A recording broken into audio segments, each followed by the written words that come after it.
Kevin Miller in the morning, KIDO Talk Radio. Phone numbers 580-5436. 580-KIDO. Do want to remind you the Kevin Miller cash code word of the day is pool. That's right, pool.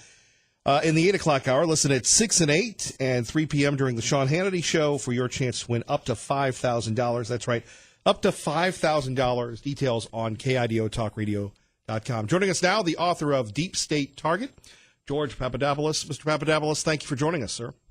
Thanks a lot for having me. Boy, first and foremost, thank you for your service to our great nation and for believing in the president and for all you've been through. Oh, that's one of the greatest things I've ever heard over the last couple of years, because that's actually all I ever was doing my best to serve this great nation, helping both Dr. Ben Carson originally, then candidate Donald Trump.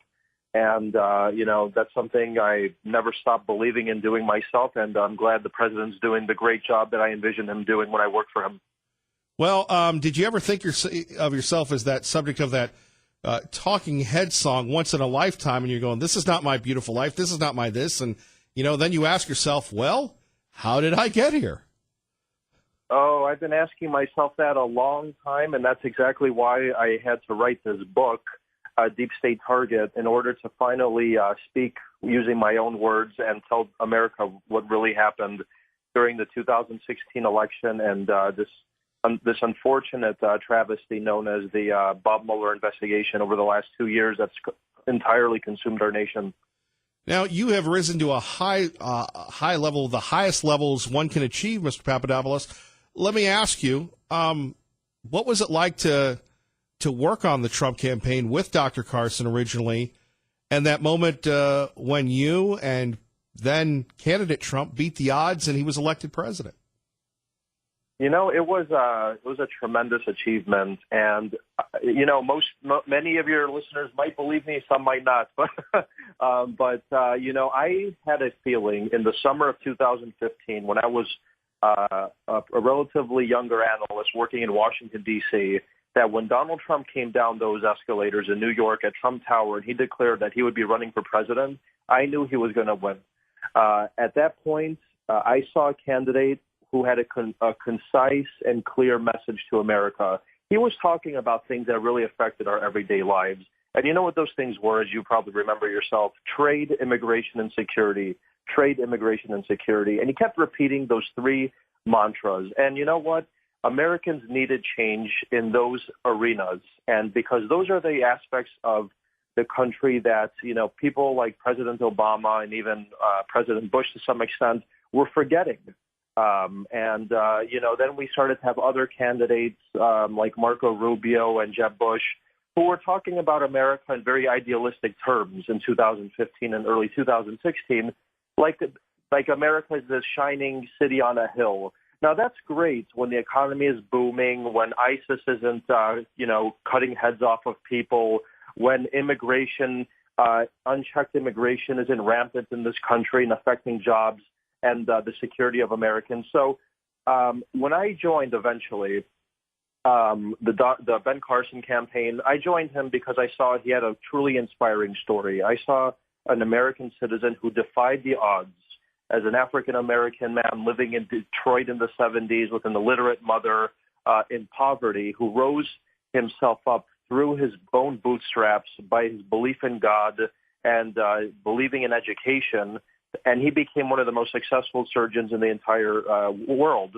And then he, of course, ran for president. He lost, but now he's the Secretary of Housing and Urban Development. And candidate Trump, when I worked for him, I saw a man who loved America. He put his entire organization on pause, meaning the Trump organization. He had a beautiful life, a beautiful family, he took a huge risk.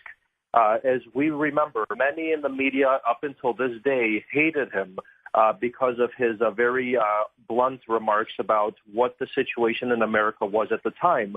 And when I met with him at Trump Tower, it was a tremendous experience. I saw a man who listened to his advisors, who wanted to know more. He didn't act like he knew everything. And that's exactly why he became the genius that he was. He did defy the odds, and he won and defeated probably the most experienced and most successful Republican pool in history. So that was those were some of my original general impressions of both of the candidates I worked for, and it was not the most organized campaign. We weren't 9 to 5 guys punching in and punching out. I was dealing primarily with people like Steve Bannon and Corey Lewandowski, and really just trying to come up with initiatives that I thought would help the candidate. And that's actually what most of the campaign were really doing. And we allowed, as Corey Lewandowski likes to say, let Trump be Trump.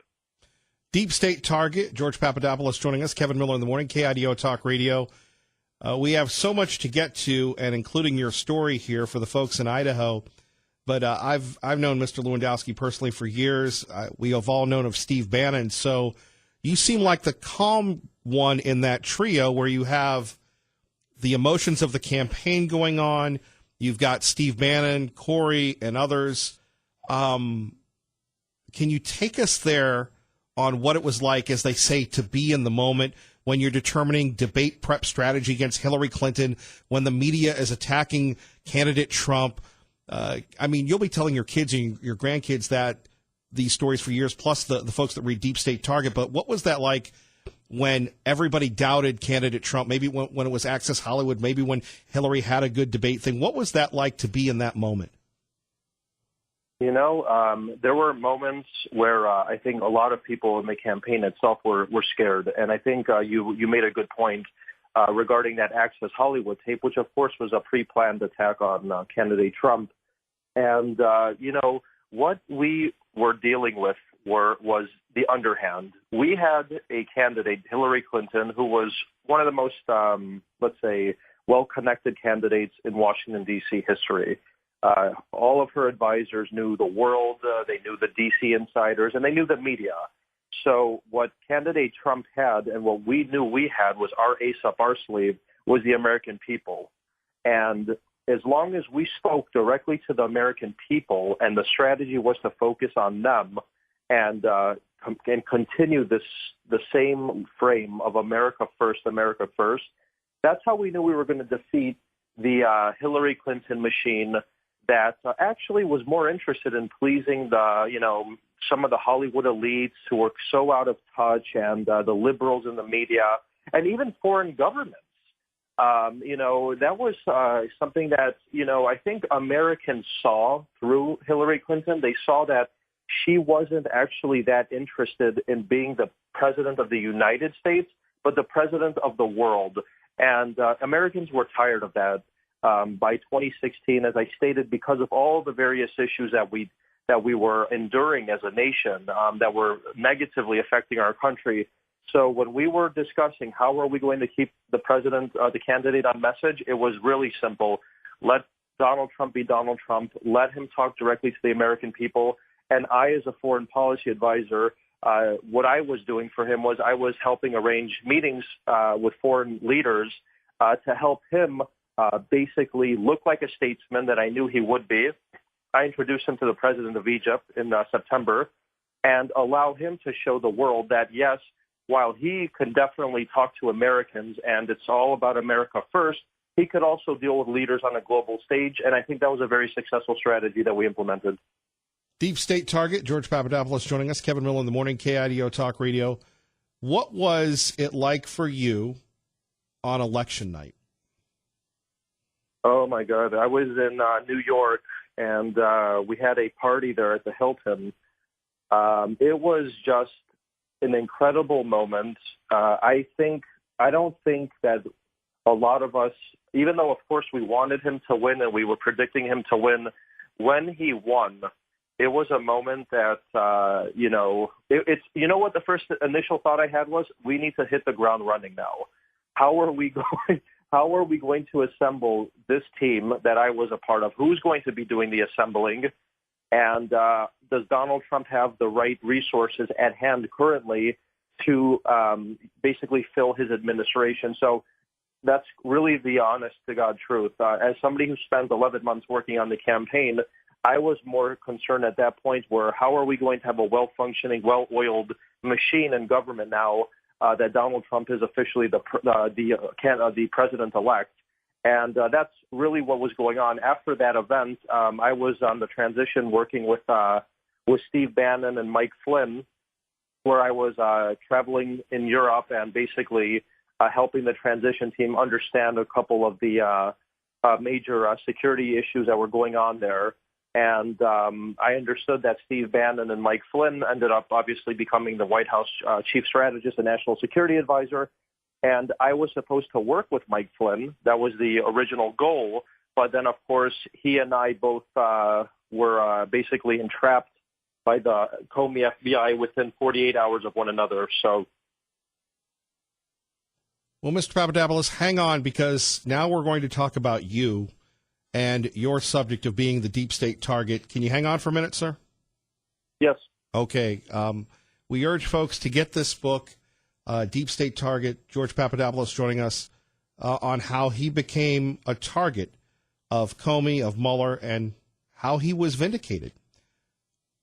Listen here. That story more next. Kevin Miller, KIDO Talk Radio. Let's get right to it. George Papadopoulos joining us, Deep State Target.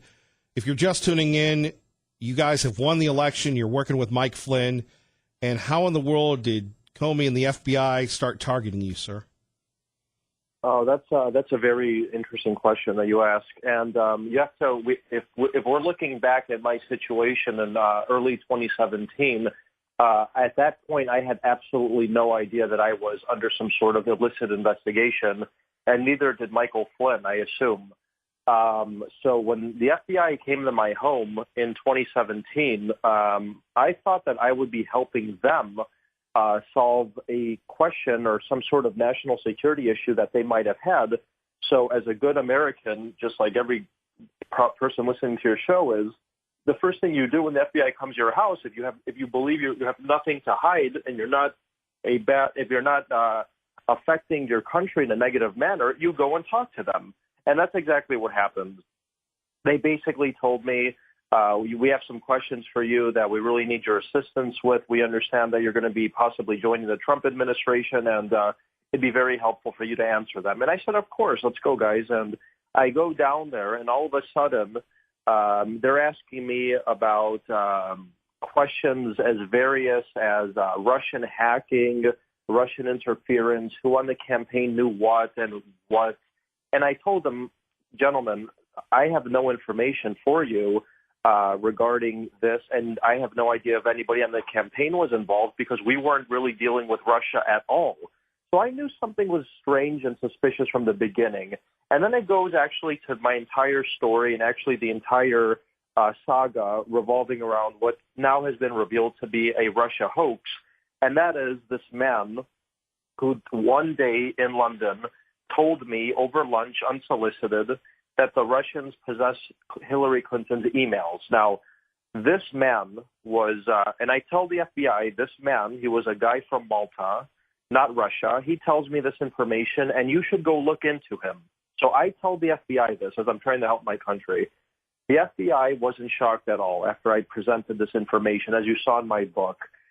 They basically wanted to then get me in a perjury trap because the entire strategy of the FBI under Comey was to catch us in these strange perjury traps to then hopefully hurt the Trump administration and then, like we unfortunately have been in the last 2 years. And they start to ask me, when did you meet him? And I forgot when I met him. And then I get indicted or charged because I forgot if I met him in April or March when he told me this information about the Russian emails. Now, that's not even the big point. The major point is of my entire story and the entire Russia story is that the man who told me that the Russians have thousands of emails of Clinton in London, he was described to the world media by Bob Mueller as a Russian spy. What we now know is, and what Deep State Target, my book, clarifies, is that he was never a Russian spy, but he was working with the FBI and other Western intelligence-friendly organizations to basically entrap me with information I did not want, and so that the FBI could then have some sort of excuse to begin one of two investigations that they were already conducting after the Steele dossier was going nowhere. So that's actually the core of the corrupt investigation that our country has unfortunately had to deal with for the last 2 years. It's really destroyed many people's lives. And, I give all the other details in my book, Deep State Target. It's a very complicated story. We would probably need a couple hours to really get into all of them. But that's the essence of what President Trump now declares is a witch hunt, and why, of course, it was clear from the beginning in my eyes that Bob Mueller would never find any collusion, because the entire case was predicated on a faulty assumption. George Papadopoulos joining us. His story, Deep State Target, I urge you to get it, Amazon and all books on KIDO Talk Radio with Kevin Miller. When did you realize you were a target when you were in trouble, sir? It was right after I told the FBI agents that information that I just discussed right now about this man in London who told me about Russian emails. At the time, as I explained, I told them, I don't know who this person is. You should look into him. And instead of them basically telling me thank you for cooperating, they then decide to drop the entire weight of the federal government onto my shoulders and begin to follow me around. I had business associates and friends and family members tell me that the FBI were breaking down their doors basically and harassing them and showing them surveillance photos of me and others on the Trump campaign. And then as I'm coming back from vacation in the summer, about 4 months after that original interview, I'm arrested at the airport, and I don't even understand why I'm being arrested, as I explain in the book, because the FBI's case around me was so weak and there was really nothing there. They really had to use these strong-arm tactics like they did with me, with Michael Flynn, with Roger Stone, in order just to get us to cooperate, because they understood that there was no evidence of any wrongdoing, essentially. And basically, as you probably have seen, people like myself, Michael Flynn, Roger Stone, we went bankrupt in many ways. Legal fees were, going through the roof. We couldn't access our professional networks. To this day, Michael Flynn, I don't think, has spoken publicly in a couple of years. It was the same thing with me. So it was just a real dark moment, I think, in American history. And I feel feel vindicated now because of the Mueller report coming out. I know that Sean Hannity himself asked the president around 4 days ago on his show if he's planning on pardoning people like Papadopoulos and Flynn, and the president just said what I think every American who's been following this story believes, that it's a terrible situation. It should have never happened, and that he's looking into various options now. So that really was the case. I mean, it was basically a very, very heavy-handed tactic, Comey FBI going after all of Trump's men with one goal in mind, and that was to get the president. But, of course, the president is stronger than ever now, and I think he's going to do great things moving forward, especially in 2020. Mr. Papadopoulos, we only got a couple minutes left, but I would love to get your personal insight. You again, work with Dr. Carson. You have been an international public servant. Was your lowest point when you're coming back from vacation with your fiance, now your wife, and all of a sudden you're taken into federal custody, all your rights are taken away, you're put in a room, you lose all your freedoms? How did you get through that? Oh, that's a very powerful question, and the answer that I'm going to give you is really two things. One is God, and two is my wife. If it wasn't for my belief in God and my girlfriend and now wife, Simona, who I'm sure many of your listeners have probably seen her on TV defending me over the last couple of years, I don't think I could have gotten through it because, like you said, I went from the top, basically. I felt that I reached the career peak and I was very happy and, I was giving back to my country. To all of a sudden, all of that is taken away from me in a snap where I'm bankrupt, essentially. I can't work. My passport is taken from me. So, I really had to get back to the basics, and that was going back to, just praying a lot, and my girlfriend and now wife believing in me, because she knew the true story from the beginning, by the way. When I couldn't talk to the media, I would talk to her.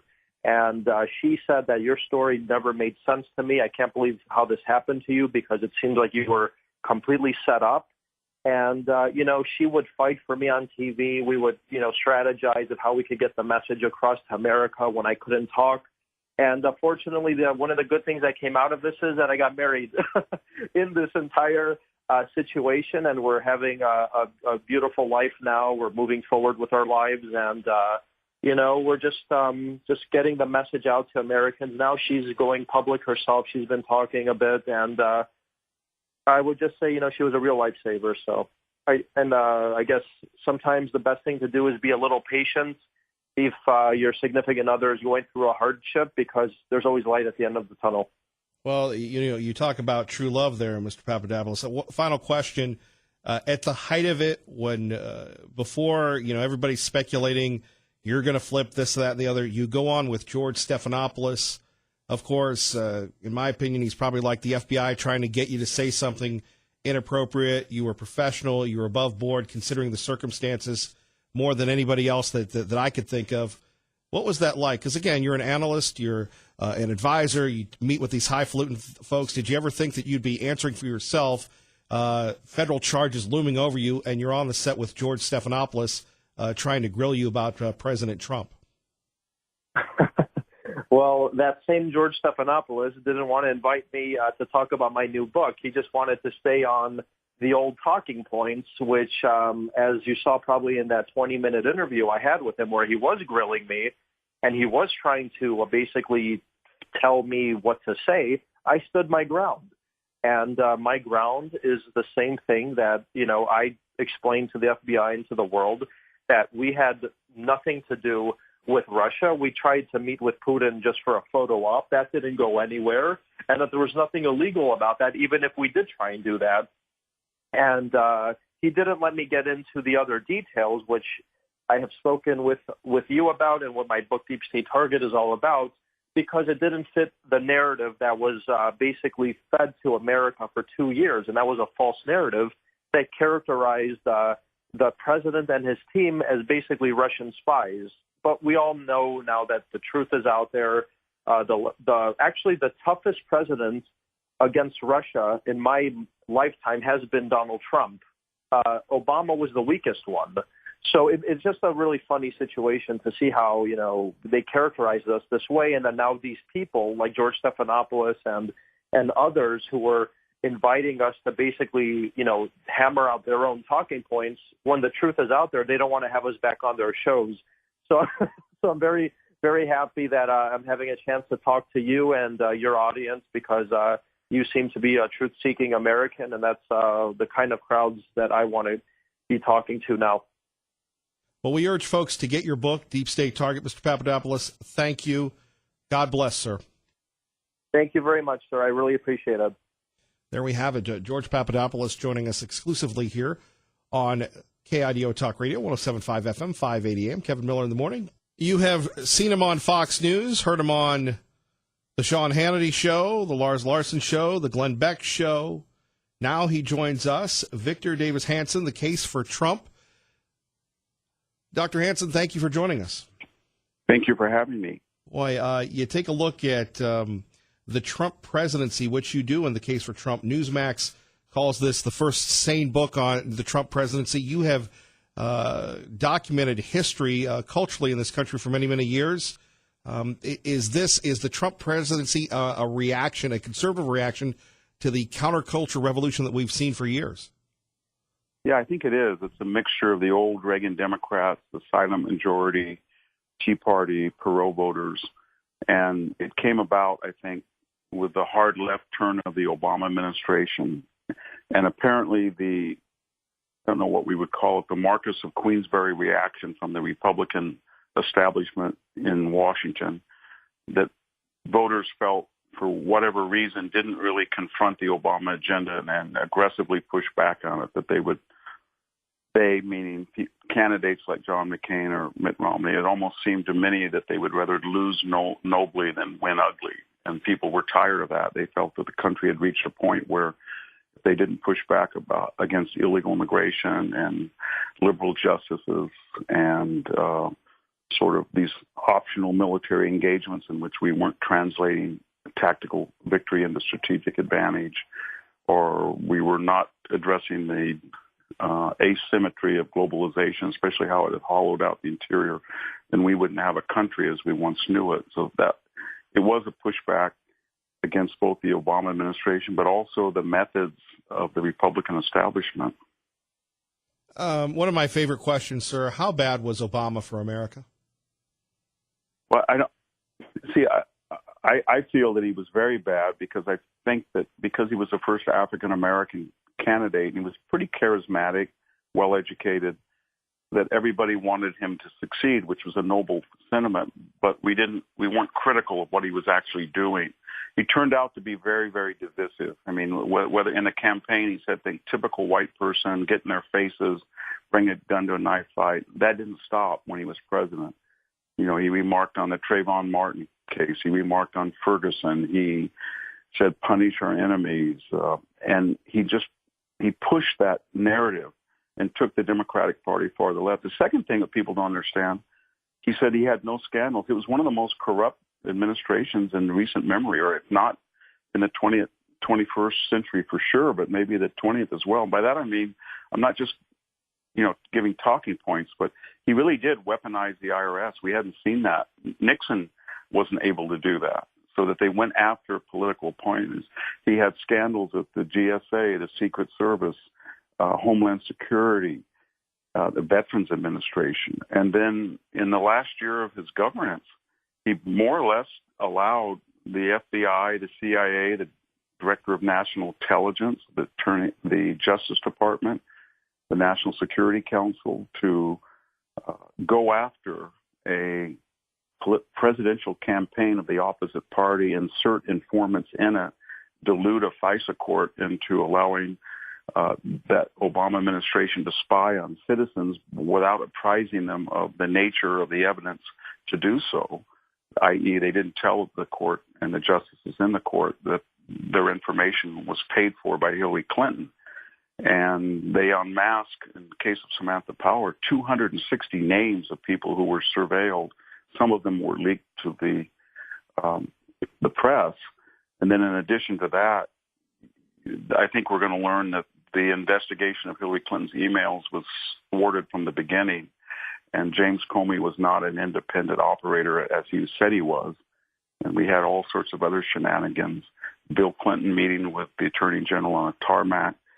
I could go on, but I think it was pernicious what he did, and he gave the message to the Democratic Party that you can win like I did by getting record minority turnout in voting and ignoring the working class, the old union household that was so integral to the Democratic Party. Just go harder left, and you can see what's happening today with these strange issues, from wealth taxes to New Green Deal to reparations to near infanticide to 16-year-old voting. I mean, I could go on, but they're not 51% issues. The case for Trump. Victor Davis Hanson joining us. Kevin Miller, KIDO Talk Radio. In your writing, in your research of the candidate, how did he figure out that he would want to do this, considering he was so successful being Donald Trump celebrity businessman going into politics? And we have the Reform Party candidacy, but this was entirely different considering the field and depth of the Republican field that he was going up against. Why would he do that? Why did he do that, sir?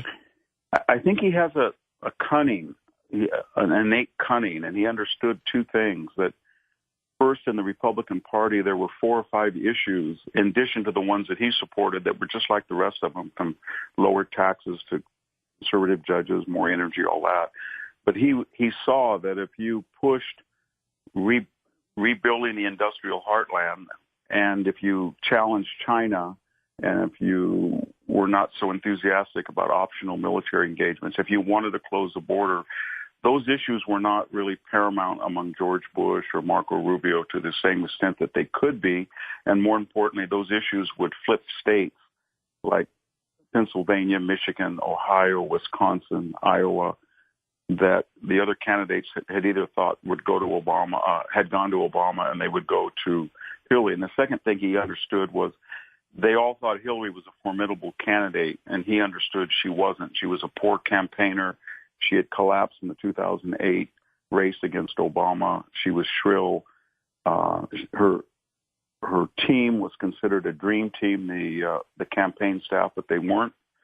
And so he thought that if he had a particular message, he could get nominated. And once it was between him and Hillary over the duration of the campaign, people would like her less than they liked him. And he was right on both assumptions. The case for Trump. Victor Davis Hanson joining us. Kevin Miller, KIDO Talk Radio. Dr. Hanson, when we take a look at the Mueller report, Comey, as someone that teaches history, the classics, where does this, a lot of us on Talk Radio call it a coup.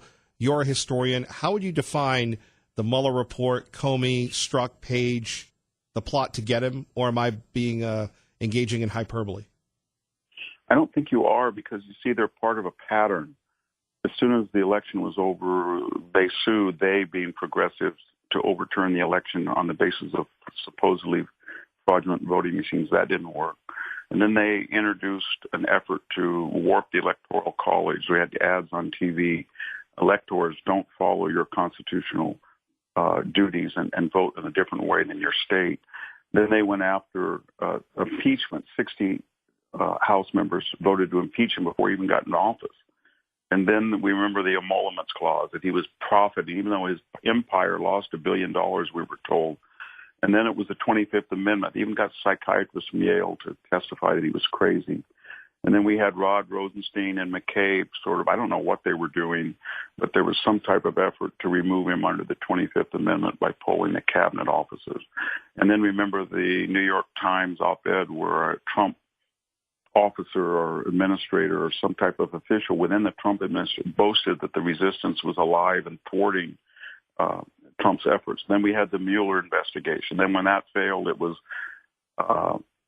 Mr. Barr was not truthful, that there was really something in there. And then when that's starting to fade out, now it's the tax returns. So the common denominator, I think, is that the progressive movement is not confident in the issues that it's now embracing to win 51% of the electorate. And so it's removed Trump by any means necessary other than an election.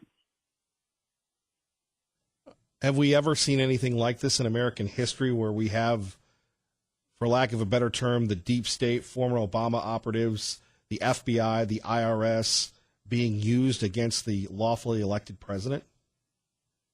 I don't think we have.